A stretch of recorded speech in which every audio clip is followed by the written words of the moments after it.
ginagawa po ang ganitong mapayapang pagkilos.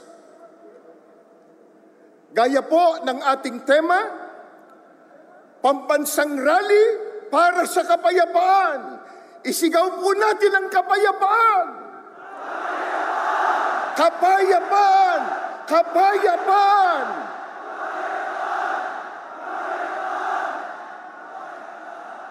Maliwanag po sa atin na isang aral ng Diyos na nakasulat po sa Biblia na dapat tayong magpasakop sa kapangyarihan o pamahalaan ng bayan, na yan po ang katangian at sinusunod ng mga kaalib sa Iglesia ni Cristo.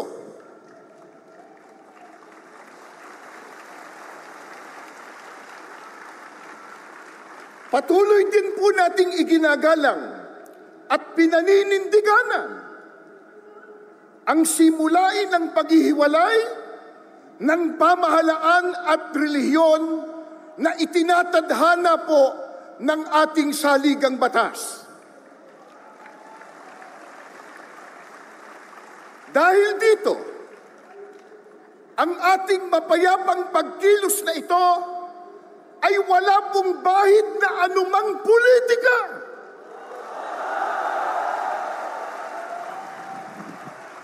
Ni hindi po tayo nanghihimasok sa mga pinuno ng ating bayan sa pag-ugit nila ng pamahalaan.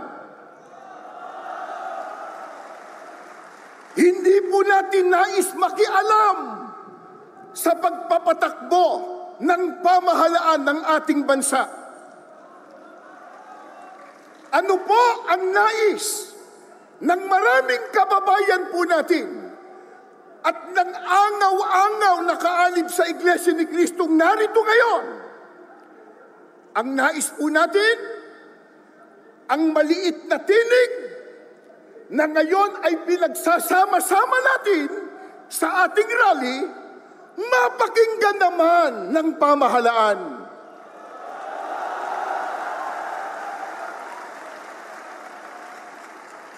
Bago tayo matipon dito kaninang umaga, meron pa po kaming nabasa at narinig isang politiko. Nakalulungkot, bago pa sumikat, laos na.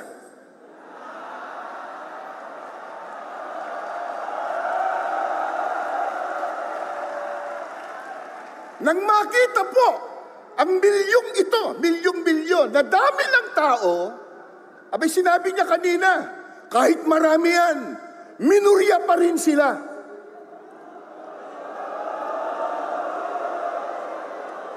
Sino ba nagsabi sa kanya na tayo ang mayorya?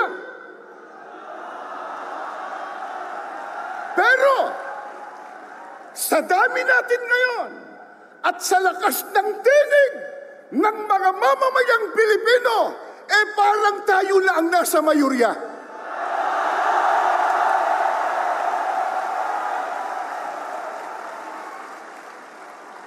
Ang totoo, na ito sana ay maunawaan at maintindihan ng marami, lalo na ng mga namumuno sa ating bansa, na itong ginagawa po natin, mga mahal naming kababayan, sa pangunguna ng Iglesia ni Cristo, ay pagtulong natin sa pamahalaan.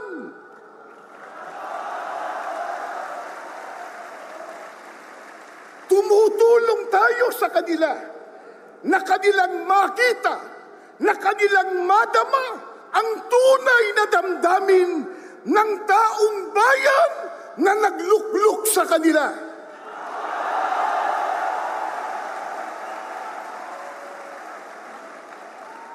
Mula pa kanina, sa mga naunang nagsalita at maging sa mga video presentation, ay ipinakita na po kung gaano katindi at karami ang problemang dinaranas ng ating bansang Pilipinas, na yan po ang dapat na unahin na asikasuhin at bigyan ng solusyon ng mga naluklok sa tungkulin o namumuno sa ating bansa.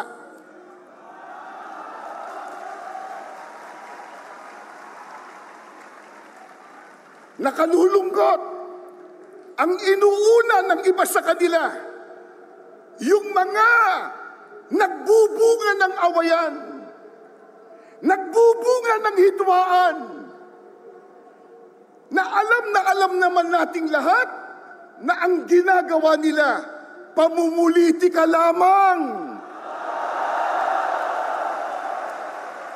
Tulad ng isinusulong nila na impeachment ng pangalawang Pangulo. Sinabi na ng ating kagalang-galang na Pangulong Ferdinand Marcos Jr. at alam na po ng marami nating kababayang Pilipino, ang totoo, nating lahat. Kasi po, kahit mahihirap lang ang maraming Pilipino, manurunong naman tayong umintindi. Hindi tayo mangmang. Isigaw nyo nga, hindi mangmang, hindi mangmang, hindi mangmang. At lalong hindi tayo bobo.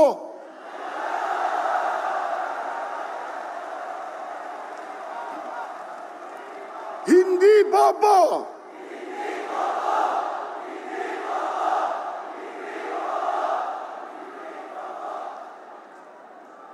Sana marinig yan ng isang abogado.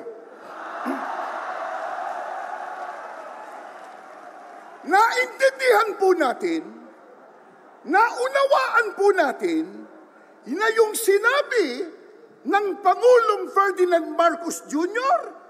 ay tama.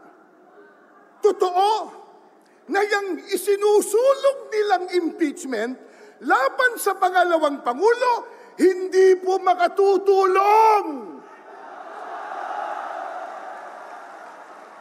Hindi po makapag-aangat ng kalagayan ng pamumuhay ng kahit isang Pilipino.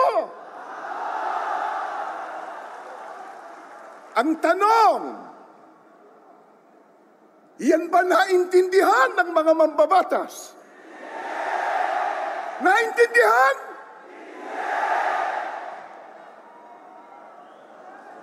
May ginawa silang manifesto raw na sila daw ay nagkakaisa na suportahan ang Pangulo ng ating bansa. Kaya lang, nakapagtataka, ang kanilang ginagawa, kabaliktaran. Sa pagkatahasan nilang sinasalungat, kinokontra yung sinabi ng Pangulo ng Pilipinas. Mga kaibigan, mga kababayan, at mga mahal po naming mga kapatid, hindi maikakaila, matindi na ang problemang nararanasan ng ating bansa, lalo na po sa ekonomiya. Hindi po ba yan ang dapat talagang unahin at bigyang solusyon, bigyang prioridad ng mga namumuno sa ating bansa? Gaya ng nabanggit natin, nakalulungkot po sapagkat hindi yan ang nakikita nating ginagawa ng iba sa kanila. Ang ginagawa ng iba ay nagpapalubha sa problema pangkabuhayan ng Pilipino. Ang magbigat pa, yung ginagawa nila, nagdudulot ng bahabahagi, nagdudulot ng kaguluhan, hidwaan at pagtatalo.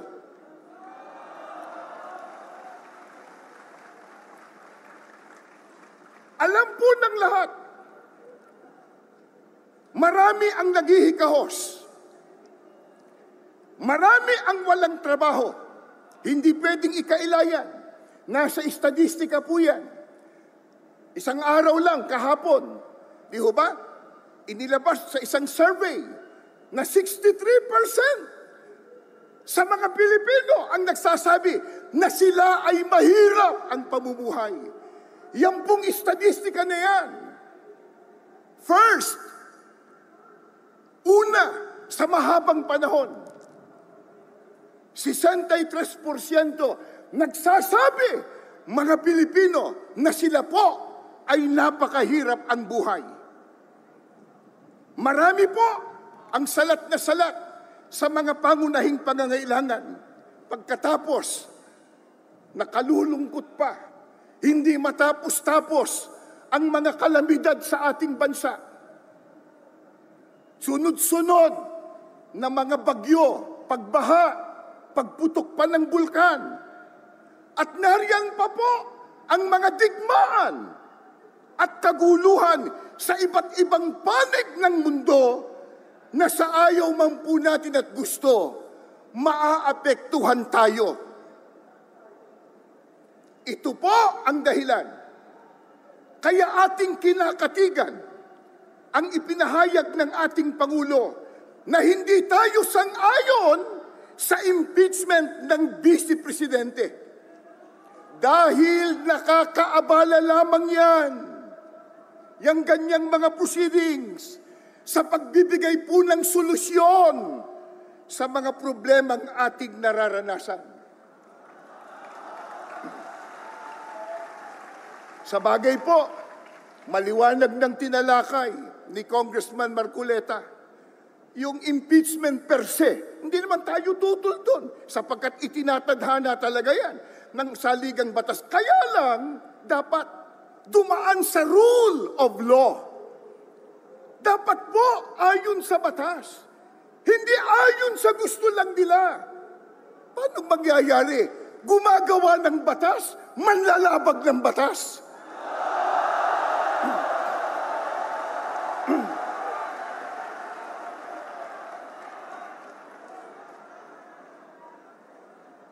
Kaya, ang ating panawagan sa mga mahal po nating leader sa ating bansa, gaya ng nakasulat sa inyong mga placards at inyo pong isinisigaw, mga kapatid at mga kababayan, unahin po natin ang tao, hindi ang kapakanan ng partido.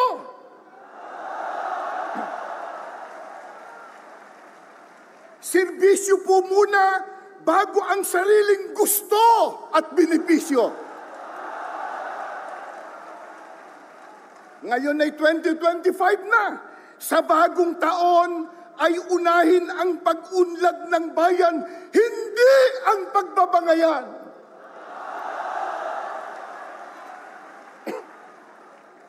Ano ang pinakamimithi at hinahangad ng bawat isang mamamayang Pilipino, ng bawat isang narito? Kaya tayo nagpakapagod, nagpuyat, nagutom ang iba, gumasta kayo ng salapi, gumugol kayo ng panahon. Katakot-takot ang inyong sakripisyo. Bakit? Ano po ba ang pinakahahangad po nating matamo? At paano yon matatamo? Tuturuan tayo, hindi ng politiko, kundi ng Diyos sa pamamagitan ng kanyang salita na nakasulat sa Biblia.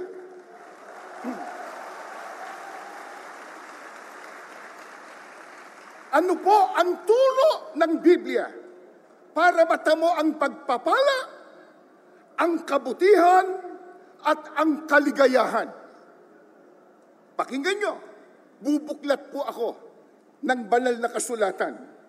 Sa aklat po ng Mangawit, 133, 1 at 3. Masdan ninyo na pagkabuti at pagkaligaya sa mga magkakapatid na magsitahang magkakasama sa pagkakaisa. Saan daw po?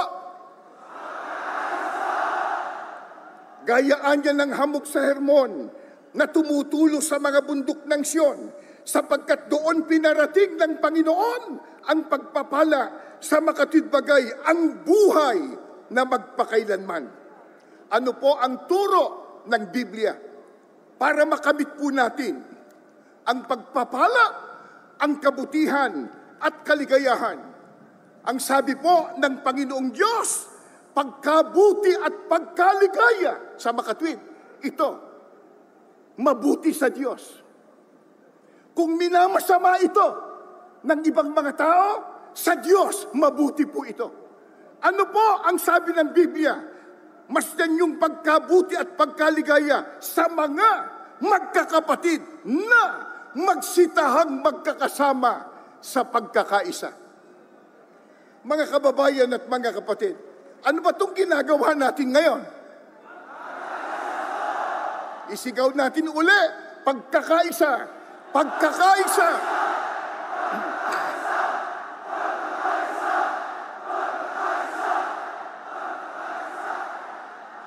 Ano ang katunayan na pagka nagsama-sama at nagkaisa, ito po ay mabuti sa ating Panginoong Diyos? Sapagkat ang sabi pa ng Biblia, doon ipinarating ng Panginoon ang pagpapala. Pagpapalain. Kailan? Pagka nagkaisa. Paano ka pagpapalain kung watak-watak? Paano ka pagpapalain kung may hidwaan? Kung may kampi-kampi? Sa makatwid, yan po ang pinakalundo ng ating rally na ito. Pambansang rally para sa kapayapaan, pero magsisimula yan sa pagkakaisa na nais ng ating Panginoon Diyos.